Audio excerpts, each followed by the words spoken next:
Are you a small business owner? Don't make this Social Security mistake.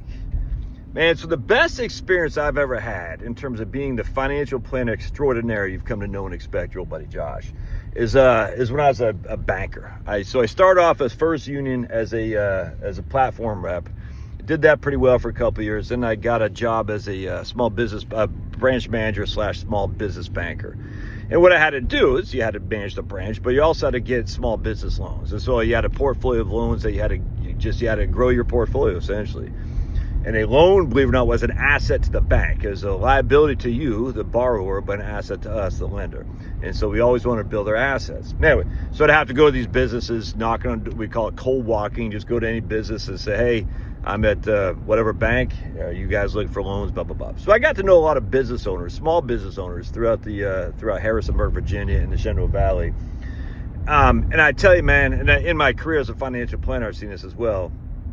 And one thing they seem to always do is either A, give themselves too much dividend income and too little social or taxable earned income, because dividend income is not subject to FICA.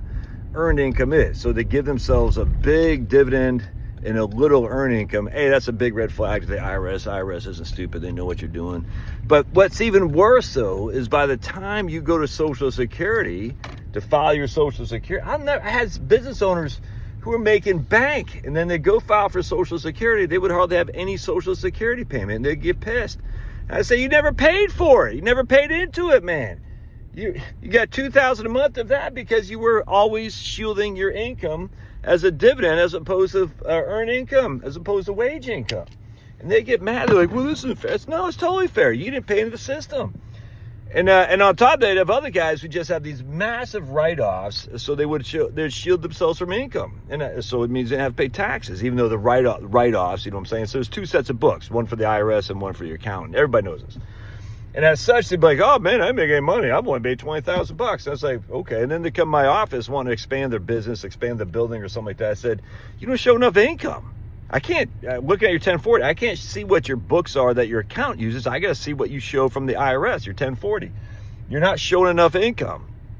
And they get pissed, like, well, you know what? I said, dude, all I got to do is I have to show your 1040 to justify the loan. I cannot justify it just based on what your account says. I have to do it based on what you show the IRS. And if you're showing the IRS $2,000 of net income, that's not going to freaking carry a $350,000 building loan. It's just not going to. And then I said, no, I remember I had one guy in particular, and he had a martial arts thing out there, and I can't remember, Shenandoah, Virginia, New Market, Virginia. I forgot where it was. Where the hell was that? I can't remember. Weir's Cave. I just forgot. But anyway, a weird guy. But he wanted to just get $100,000 home equity line of credit. He couldn't advance it to him. He was pissed. I said, dude, we'll call him Bob. I said, Bob, you're showing $2,000 a month as income. That's it. That's not going to be enough to cover a home equity line of credit, the line of $100,000. It's just not going to cover. He goes, but Josh, you know I'm making more than $2,000 a month. I said, I don't know you're making more than $2,000. All I can show is what your 1040 shows. And because you're writing all this, you're taking all these tax deductions, whatnot, to write off your income, you're showing that you have no income in which to pay us back. And then he said, well, what if, and then I'd have other guys that say, they have $50,000 a year in dividend. This is, 20 years ago, $50,000 a year in dividend income and $20,000 a year in wage income. I said, the dividend income is fleeting, just like a dividend on a stock. You can't use that as a way to say, hey man, I'm making all this bank. I got this dividend income.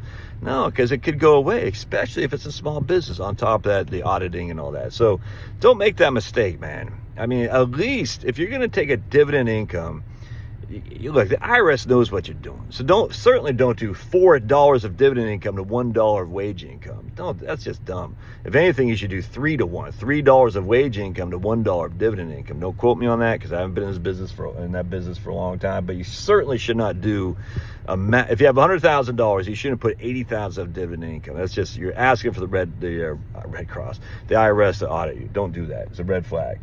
Part two is don't just write off everything so you show no income, because if you show no income, you have no Social Security income, and as such, taxable income, and as such, your Social Security is going to be minimal too. Oh man, all these guys, so what would happen? All these business owners say, oh man, I'm not showing any income. I said, oh, so you're saving it? No, they'd be spending it, dude. And so they get to 65 years old, they'd have hardly any Social Security, and they would hardly have any savings, because it's kind of like buy term and invest the rest. That works as long as you invest the rest, but a lot of people don't. So what they have is they have term but no investments. So when the term goes away, there's nothing there to back it up. Same thing here. You're going to write off all this income from because of all the deductions you can take a small business owner. But that's great as long as you're investing the money that you actually retain. We know what to do in the second part of the books. They would never do it. And I say never. I mean, obviously some people would. So frustrating. So don't make that business mistake. All right, God bless. Love your thoughts. Smash that like button.